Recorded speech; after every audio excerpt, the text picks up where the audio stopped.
我和小青梅同时落入受从。思月毫不犹豫地选择救小青梅。波斯猫少年声音里不带一丝温度。反正姐姐有系统能独当重来，下一次我再救姐姐好了。看着思月头也不回的背影，我眼前猛然涌现弹幕。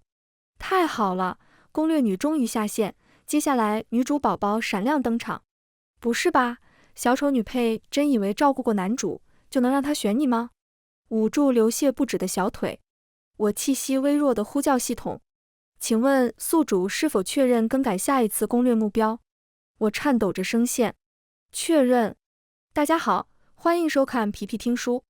再次睁开眼时，我回到了这个世界最初，第一次遇见思月那天。我眨了眨眼，耳边传来熟悉的打斗声。远处满是尘土味的小巷中，几个身着贵族校服的少年正凶狠地围殴着一人。被打的人看不清身形，也看不见面容，但我知道那是思月。彼时思月还只是身份最低微的兽人，没有高贵的血统，也没有叫嚣的资本，是谁都可以踩一脚的小可怜。地面上的少年满身尘土，露出的手臂上全是触目惊心的伤痕，与后来被我娇养的金贵漂亮的少年判若两人。几个贵族少年下手没轻没重，专挑腹部等柔软的地方下手，但即使血滚了满地，包围圈中的思月愣是一声不吭。我深吸了一口气，前世思月冷漠的背影出现在脑海中，与面前的少年渐渐重合。我颤抖的双手环住自己，试图平静下来，却不小心踩到地面上一个易拉罐。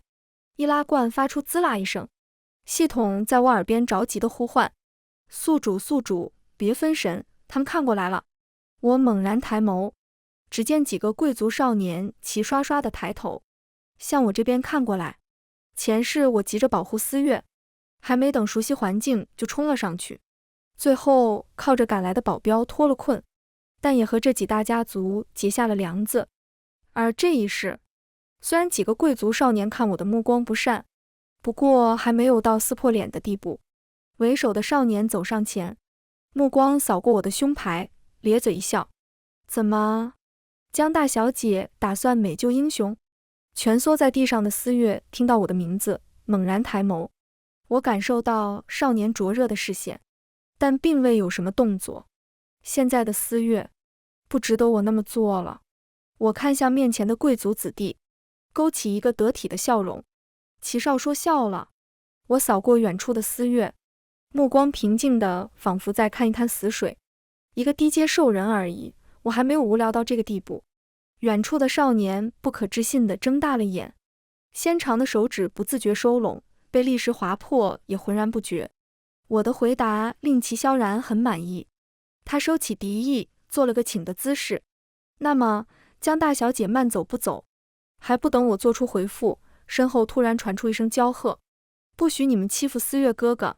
一个纤瘦的身影扑到思月身前，挡在那几个贵族子弟之间。随着阮清雨的出现，我眼前又飞快地刷起弹幕。我靠，女主宝宝登场了！不是我说，真不愧是恶毒女配，面对霸凌都这么冷血。女配男配滚蛋，抱抱猫猫我出生了。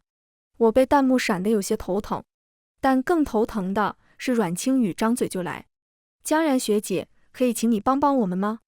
少女一双杏眼湿红，哭得梨花带雨。弹幕停滞一瞬，被萌得飞起。我去，女儿简直萌物。女配傻愣着干嘛？赶快答应啊，给你脸了真是。喂，没人觉得女主在慷他人之慨吗？对，没有，妹宝就是太善良。不过比弹幕更急的是为首的贵族少年。齐萧然冷嘲一声：软软，你现在救了他，还能救他一辈子。和低阶兽人结气，你的升阶考要是还想过，就别犯傻。升阶考需要人类与兽人双方配合，任何一方的等级都不能过低。齐萧然的话显然让阮清雨犹豫了，但很快他眼眸一亮，对着我甜甜笑道：江然学姐，我记得你还没有结气吧？我把思月哥哥让给你，你和他结气好不好？越过阮清雨，我静静看了思月一眼。少年面上沾着泥渍，但是一双凤目依旧漂亮的不像话。上一世我为了能和思月结气，即便在做那事时哭哑嗓子，也会软着身子任他放肆。思月傲娇的特质和猫很像，但是偏偏在床上粘人的紧。最后一次我几乎昏死过去，思月咬着我的脖子，让幽蓝色的契约缠绕在我的锁骨上。姐姐，不许跑走。那时我兴奋地向系统展示契约印，看，我就说没有姐攻略不下的小猫吧。可是后来，思月宁愿接受契约反噬，也要去救阮青雨。我轻叹一口气，何必呢？小巷里，阮青雨还在满眼期望地望着我，就好像断定我不会拒绝一样。被弹幕闪得头疼，我皱了皱眉，烦躁开口：不好意思，我……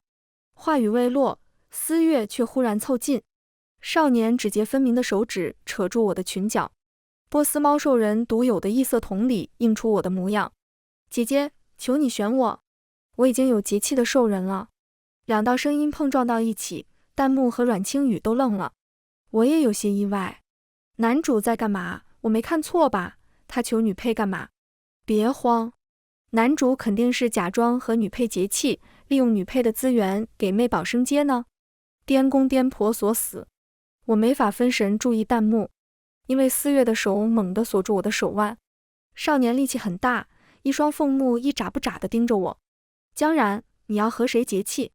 思月的声音有些哑，原本清透的眸子此时隐隐有泛红的趋势，那是思月控制不住精神力的表现。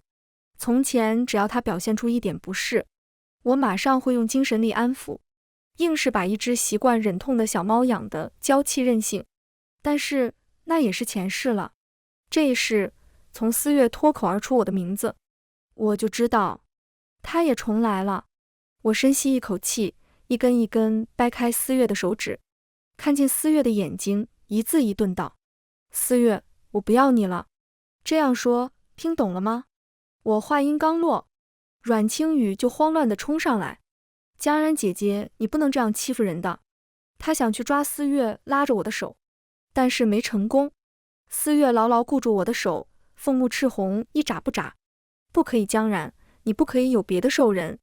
见思月对自己毫不理睬，阮青雨的眸子一下子冷下来，她扫了一眼齐萧然，带着哭腔说道：江然姐姐，你瞧不起人就算了，我会和思月哥哥结气。齐萧然果然眉头一紧，手中捏着的易拉罐嘎吱一响，下一秒就冲着思月砸来。但阮青雨一声娇呼，拉过思月向后倒去，于是易拉罐便直直冲着我砸来。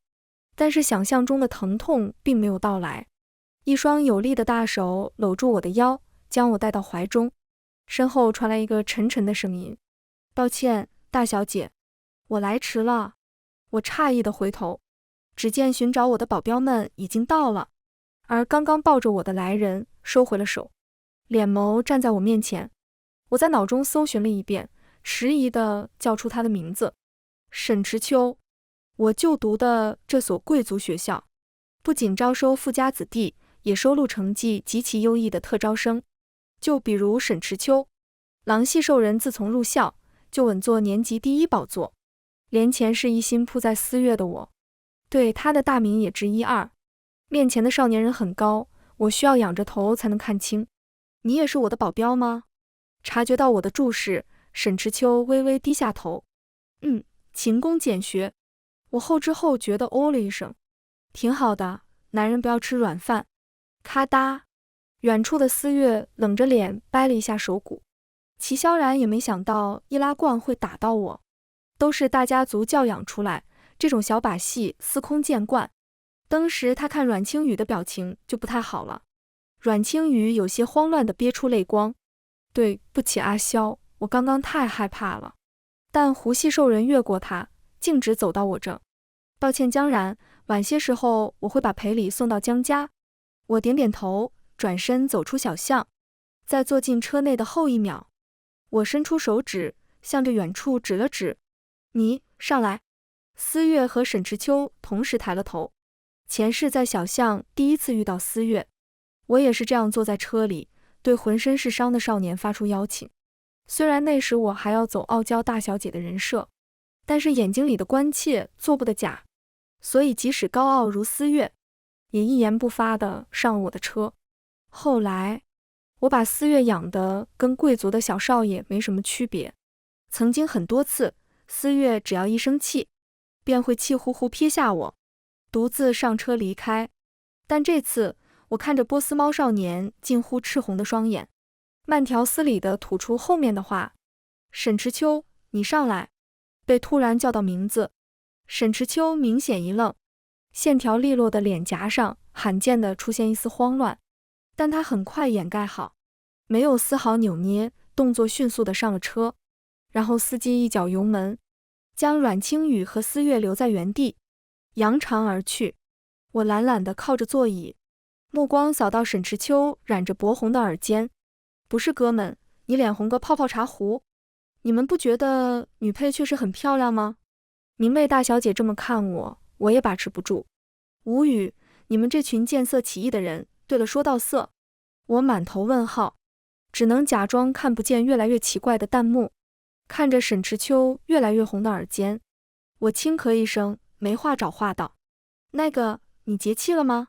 其实我没把节气的心思打到沈池秋身上，毕竟人家是年级第一，多少人排队等着节气呢？哪里轮得到我这种三脚猫功夫的半吊子？但是沈池秋静了一瞬，低低道：“没有，我太不习惯和人接触。”这样说着，少年身后不知何时冒出的大尾巴，还适时地摇了摇。啊哈哈，这样啊！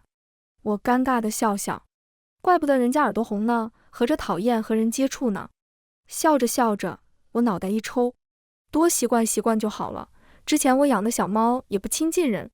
沈池秋摇着的尾巴一顿，目光中似乎带上幽怨。大小姐很会帮他亲近人吗？不像我，总是一个人，也不会讨人喜欢。我愣住了。不是，我说的是真猫啊，我穿进来前养的猫。男配哥不语，只是一味摇尾巴。哥们，你不说你是狼，我还以为绿茶小狗呢。不过最后，我还是没有把沈池秋作为节气对象。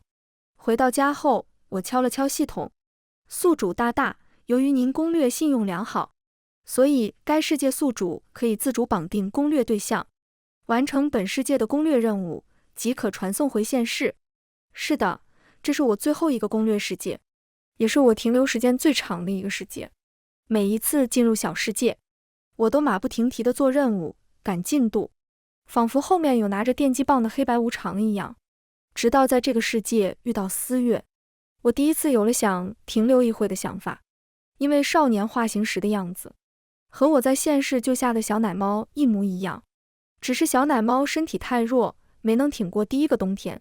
于是我带有私心的想让思月在我身边多留一会，可是思月和小猫终究不同，最后一直怀念在过去的也只有我一人。笑死，以为女配是恋爱脑，结果只是爱捡猫。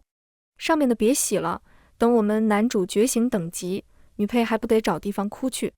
就是，明明我们女主才是人美心善的好宝宝，等着看女配打脸，等着看女配打脸。吵吵嚷嚷的弹幕让我没时间感伤过去。我算了算思月觉醒等级的时间，忽然神色一凛。前世我带着思月从齐萧然手下逃出来，回来后思月就高烧不退，我用了好些退烧药，连守了好几个晚上都不起作用。结果在几天后的挑战赛场，思月当场分化等级，直接晋升兽人等级的最高阶。我才惊喜又心疼地得知，那不是发烧，而是高阶兽人分化前特有的感染期。只是我没想到，在几天后的挑战赛上，思月要挑战的竟然是我。挑战赛场上，阮清雨不好意思地看着我：“江然学姐，还没有兽人和你结气吗？那我和思月哥哥两个人算不算欺负你呀？”少女露出小臂上的幽兰契约，笑得娇羞。我看着她身旁面无表情的思月，忽然觉得自己好傻。上一世我费尽心思才求来的契约，在阮清雨这里却是唾手可得。注意到我的目光，思月敛了敛眸，低声道：“江然，你觉得比赛不公平的话，我可以给你一个临时契约。”这算什么？施舍吗？我深吸一口气，静静看进思月的眼睛。思月，你觉得我作为江家的孩子，会没有除了节气之外的替代品吗？这时，阮清雨忽然轻拍了下思月，状似天真的笑道：我就说学姐这么厉害，肯定不需要依靠兽人。思月哥哥，你偏要问，吃闭门羹了吧？思月垂眸，温柔地揉了揉阮清雨的发顶，没有回话，只是静静看着我，似乎在等待我开口妥协，像前世无数次那样，在他和阮清雨的笑闹间，卑微地先向他低头求和，胸口猛地涌上一阵委屈，眼眶漫出浅红。我努力眨动睫毛，想要将泪水憋回去，但是无济于事，就好像在思月面前，我永远是落败的那一方。但就在这时，身后忽然伸出一只温热的手，轻柔地覆盖住我酸涩的双眼。脏，别看。一个低沉的声音在我耳边响起，耳垂有些烫，我眨了眨眼，感受到我的睫毛扫过他的掌心，那只扶住我的手臂僵了僵。下一秒，我听见那人哑声道：别怕，我是沈池秋，我可以获得您的临时契约吗，大小姐？脑子里一片浆糊，我无意识地点点头。下一秒，一个滚烫的吻落下，伴随着一瞬刺痛，沈池秋的犬牙刺破我的皮肤，一股滚烫的热流瞬间席卷住我的全身。我当然知道这是什么，前世与思月结下契约时，他的共生灵流是万年寒冰，冻得我连发了3天高烧。但我没想到沈池秋的共生灵流竟然这么浓烈，甚至比思月还要来得汹涌，简直快要把我整个人贯穿。现在我整个人几乎都压在他身上，但是少年仅靠一只手臂就牢牢固住我的腰，让我找了一个舒服的姿势靠着。等我完全适应了他的灵流后，沈池秋这才缓缓放下蒙在我眼前的手。阳光有些刺目，透过生理性泪水，我看到的第一眼是思月那双近乎赤红的眸子。见我望过来，思月赌气似的扭头，但是想到我再不会像从前那般上前哄她，又倏地转过头，吐字冰冷：既然江大小姐有了节气兽人，也不算我们欺负人，开始吧。话落，思月不再看我，压抑住体内暴虐的灵流因子，率先走进丛林赛场，就连阮清雨在后面焦急唤他思月哥哥都没有听见。我知道这是思月感染期发作的前兆。大小姐在想什么？沈池秋忽然挡住我的视线，红着耳尖问道：刚刚我有弄疼你吗？以女配看别的男人，他醋了。此男心机深沉。什么弄疼？细说。我被弹幕搞得面红耳赤，连带着看沈池秋的目光都有些躲闪。偏偏这人弯下身子，认真地和我探讨。下一次我会轻一点，不会弄疼大小姐的。好了，别说了。不疼。再说我哪有那么娇弱了喂？我满脸通红，恨不能马上找个地缝钻下去。可耳边忽然传来一声浅浅的轻笑。不疼就是很舒服。我可以理解为大小姐很喜欢我这的服务吗？简直越描越黑。我索性直接摆烂了，拉着沈池秋朝着丛林赛场跑去。挑战赛以时间长短决定胜负。进入丛林后，考试系统会将你随机分配到某个地点，最先从赛场中出来的兽人队伍取得胜利。只是进入丛林后，我很倒霉地跌落在碎石堆上，尖锐的沙粒立刻划破我的小腿，嫣红的血落下，清晰的痛楚传来，但被我咬着牙压下。我望着与前世一模一样的挑战赛场，竟然比之前想象的还要平静。脑海中思月的背影越来越模糊，取而代之的是沈池秋那张棱角分明的脸。少年在我面前半跪而下，凝视着我小腿上的血迹。临时契约后会让节气者产生依赖感，于是我对少年的目光没有太在意，毕竟重生一次，我比任何人都懂得不要依赖。然后我便在几秒后听到沈池秋轻叹一口气。少年认真地看着我，温声道：大小姐，你是我的契约者，但同时也是我的雇主，信任我，然后命令我，好吗？见我依旧在原地不动，少年不由分说地将我一把抱起，单手搂过我的膝弯。脚受伤了就不要逞能了，乖一点，我的小姐。我感受到衣服布料下的肌肉坚实有力，那是和4月完全不同的一种感觉。仅仅是触碰，我就能感受到少年蓬勃的力量。笨蛋女配还在这马卡巴卡，那边男配裤子都快爆炸了。抱到香香小蛋糕，又让你小子爽死了。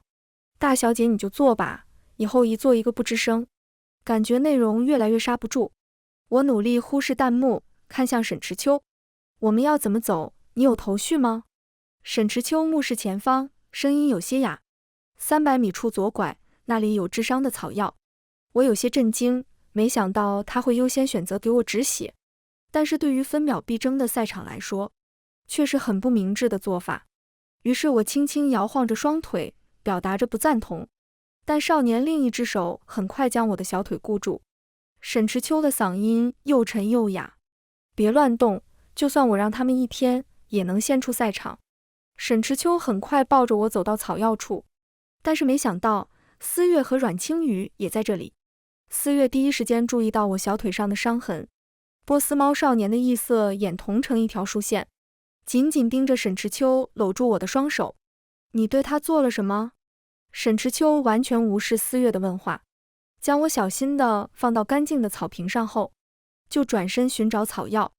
我看见4月已经控制不住露出尖锐的虎牙，他好看的眸子里一片血红，那已经是感染期的中期。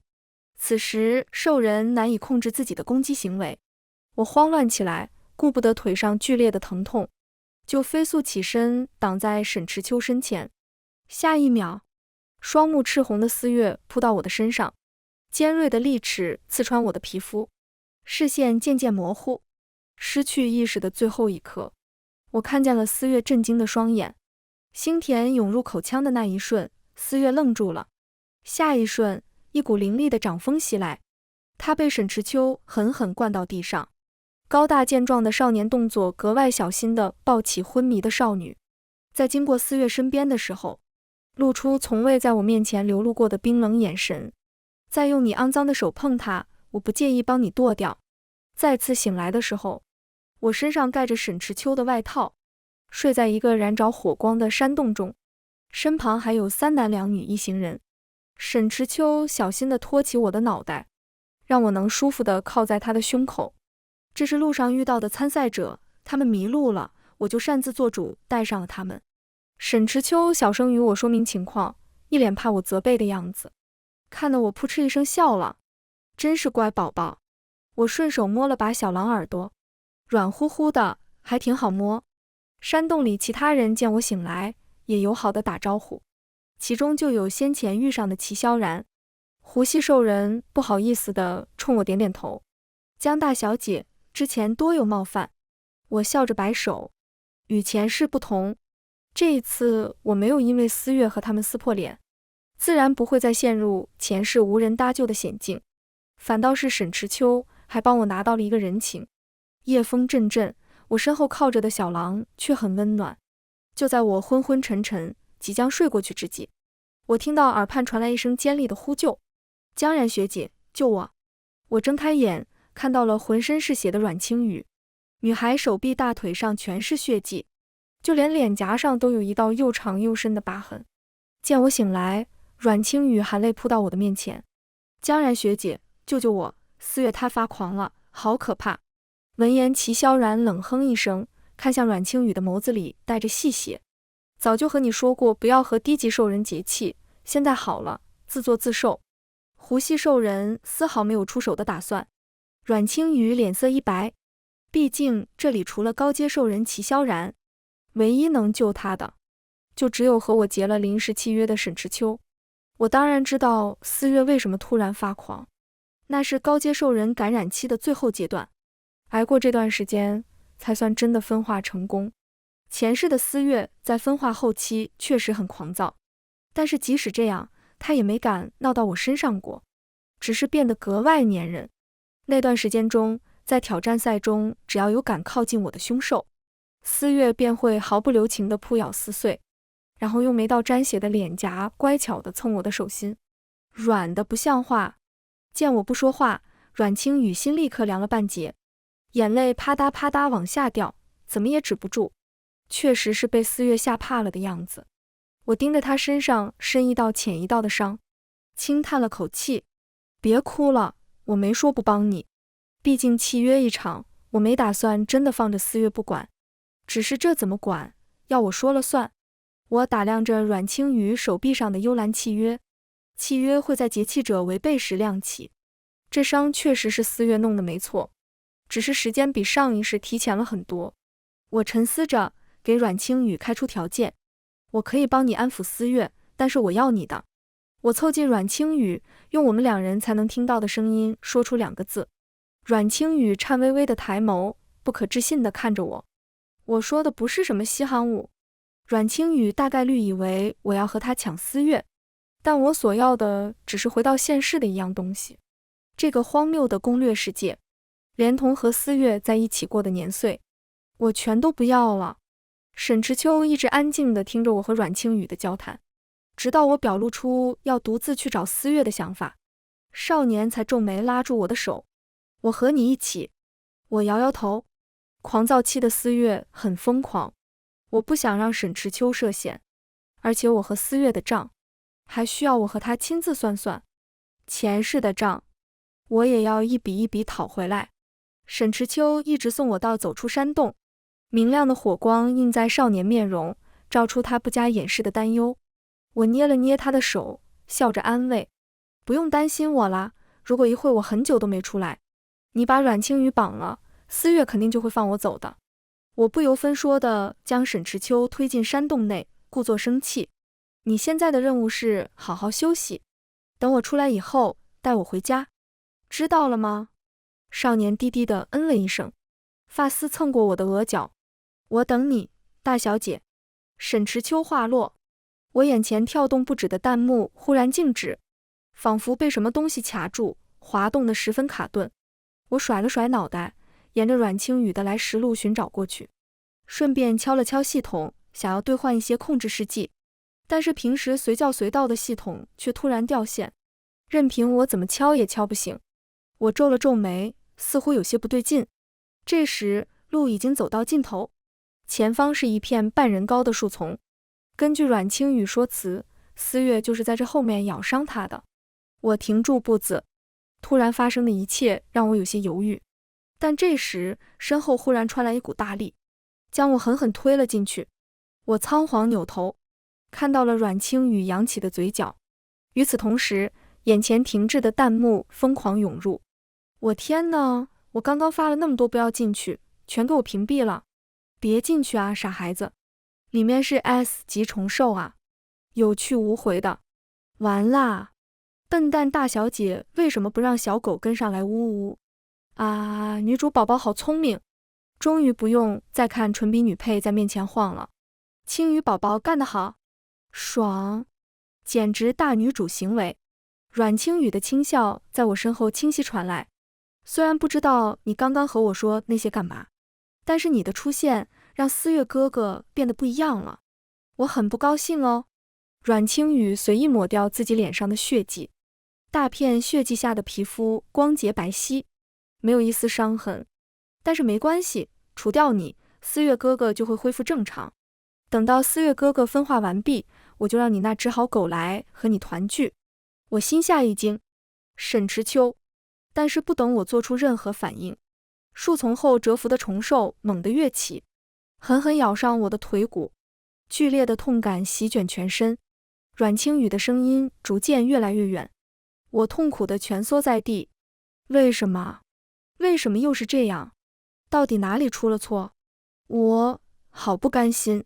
宿主，检测到您的生命值正在急剧流逝，请问是否现在绑定攻略对象？系统在我耳边焦急地呼唤。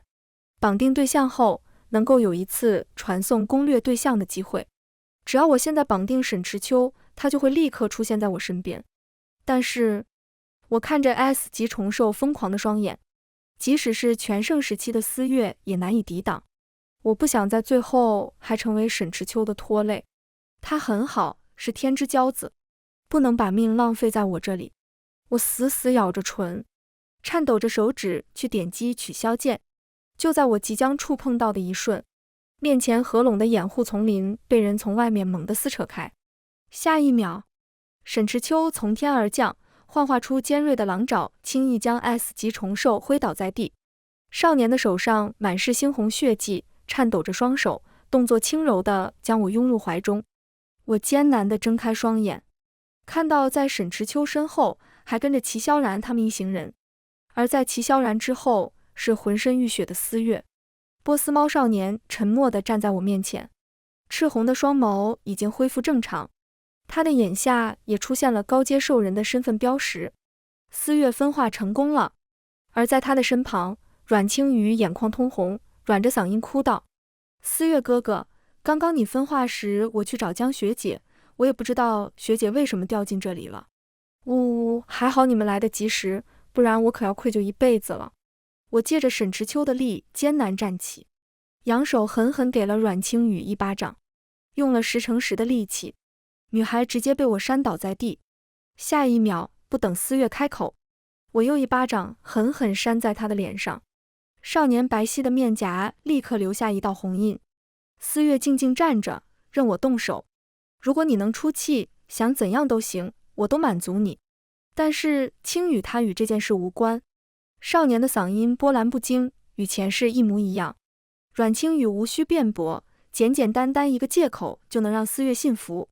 我忽然就笑了，冰凉的泪顺着眼角落下。思月，刚刚我快死了，你知道吗？少年抬眸，看到我湿红的眼眶后，目光猛地停滞。我会蠢到没有根据随便乱走？我都快要死了，难道这还不足以证明他话中的漏洞？你就这么相信他说的一切？不等他回话，我静静凝视进思月的双眸。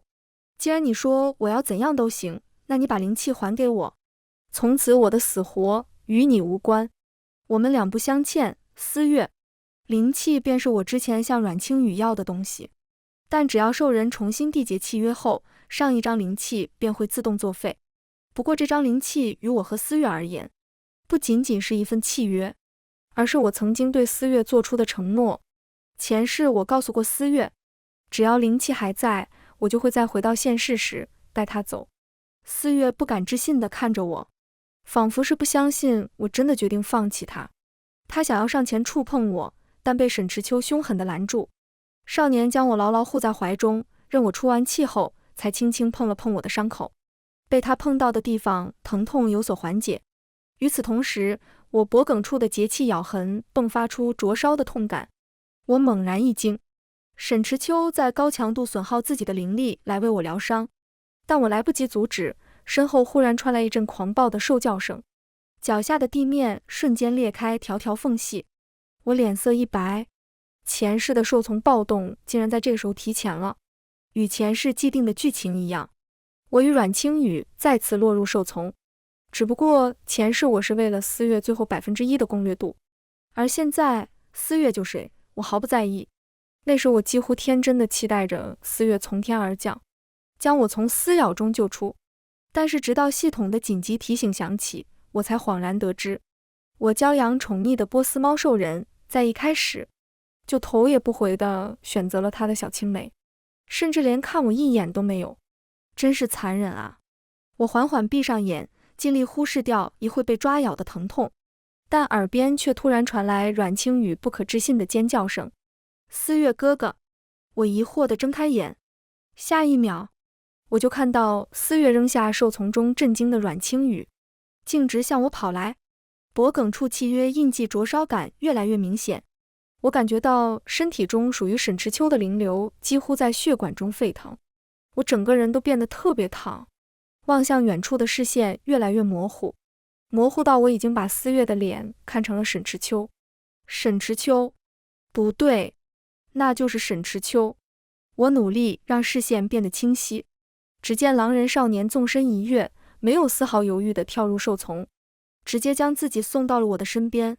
尖锐的利爪划破他的双臂，但沈池秋面色没有丝毫变化。在彻底昏睡的最后，一双温热的手将我拥入怀中。我来了，别怕，我们回家。直到我再次清醒，我终于明白，脖颈上那近乎燃烧的炙热感到底是什么？那是独属于高阶主气者的感染期。主气者比高阶兽人还要稀少，是碾压所有层级的存在。我是在沈池秋的背上醒来的。少年身上满是大大小小的细碎伤口，甚至有一条伤在大腿上，还一直在滴着血。而我身上除了最初小腿的咬伤，几乎干干净净。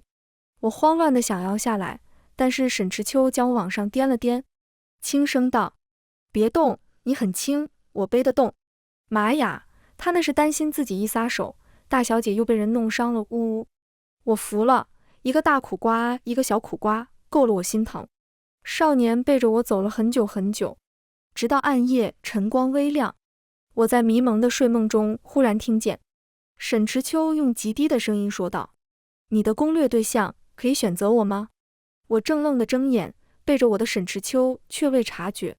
于是我在少年清浅的自言自语中，窥见了沈池秋不曾言说的过往。那是我第一次来到这个世界。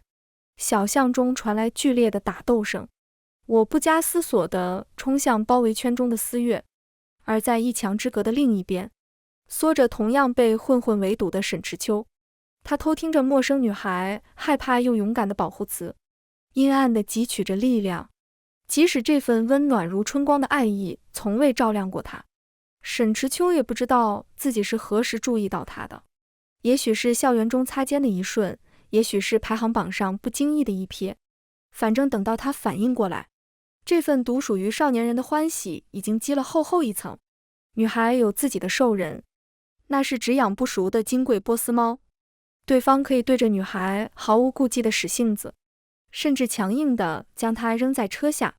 每当这时，沈池秋就会怀着某种莫名窃喜，远远跟在女孩身后，直到确保她安全地回到家。再后来，一切发生得太快，快到他还没能吐露自己的心意，女孩就葬身受从。可当他在睁眼时，却发现自己重新回到了那个脏乱的小巷。女孩轻巧的脚步声从隔壁传来，来不及思索为什么，这一次他抢在女孩之前，率先来到她身边。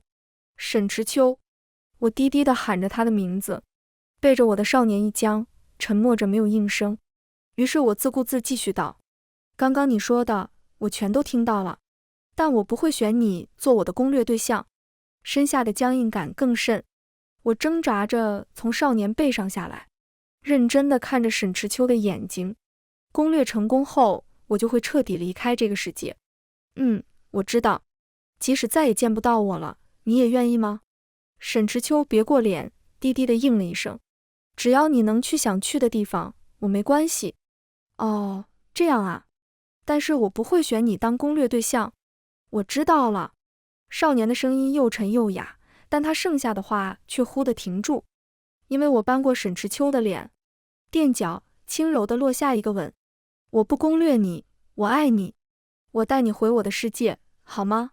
沈池秋脸上少见地露出怔愣的神色，一眨不眨地盯着我。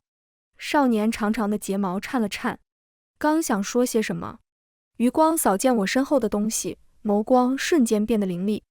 沈池秋动作利落地将我锁进怀中，一个侧身躲过身后袭来的掌风，利爪划破皮肉，电光火石间，我看到了波斯猫兽人熟悉的异色眼瞳。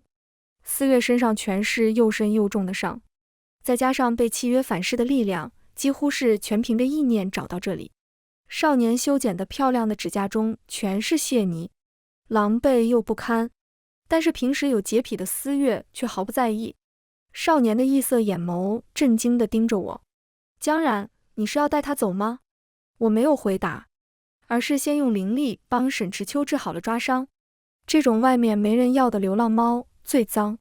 等沈池秋全身上下看不到一丁点痕迹后，我才慢悠悠地转过头，漫不经心地睨着思月，没有说话，但不回答就是最好的回答。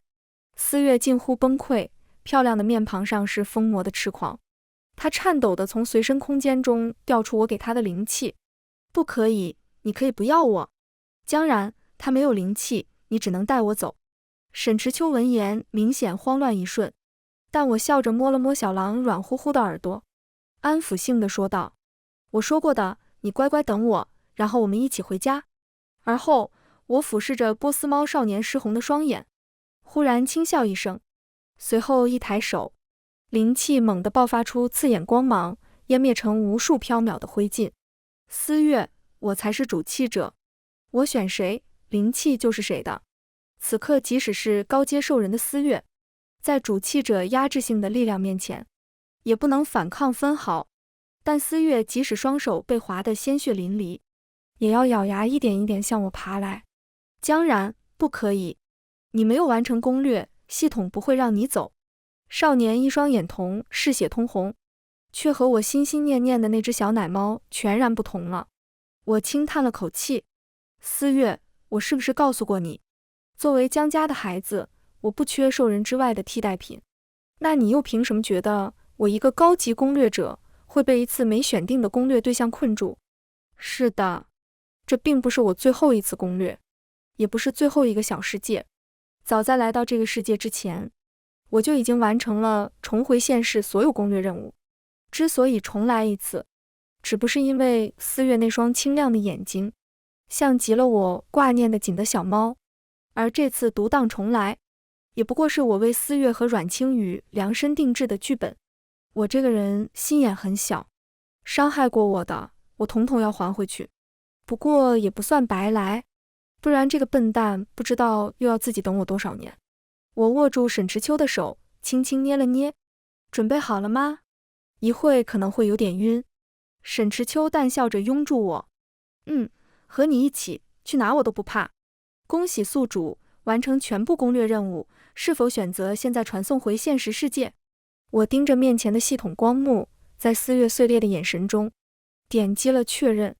一瞬间，赛场内的时间猛地停滞，我感受到自己的灵魂正在慢慢从躯壳中抽离，如同从前无数次一样。我漂浮到高空之上，看到了在兽丛中尖叫奔逃的阮青雨，看到了顺利走出赛场的齐萧然，也看到了跪坐在地，生生弯掉自己那双眼睛的思月。但是这都不重要。我转过身，拉住有些不知所措的沈池秋，向着天光大亮处走去。我们回家，回到现世的一切都还算顺利。虽然我在这里也没什么亲人，但是在这，恋人的爱意是真实的，永远不会为虚拟的攻略值迷失自我。我坐在咖啡厅，轻咬着吸管，唯一有一点不满的是沈池秋这个大混蛋失去了所有记忆。3、2、1，我倒数着时间。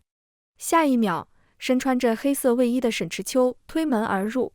我已经在这蹲了3天，他总是会在下午3点到达咖啡厅，点一杯咖啡，在角落安静地坐一下午，但就是一眼也不看我。唉，我轻叹了口气，放下手中的咖啡，向他走去。沈池秋最近感觉有些奇怪，他总感觉在咖啡厅有人盯着他。蹲守3天后，他发现那个变态偷窥狂是一个萌妹子。就在他犹豫着要不要告诉萌妹子，可以直接来加他好友时，对方放下咖啡，向他走了过来。沈池秋慌乱地错开目光，下一秒，少女清甜的声音响起：“你好，我叫江然，我家的猫会后空翻，要来看看吗？”沈池秋，这一次换我先出现在你面前，毕竟独属于我们的攻略副本才刚刚开始。全文完，皮皮听书，感谢您的观看，我们下个故事再见。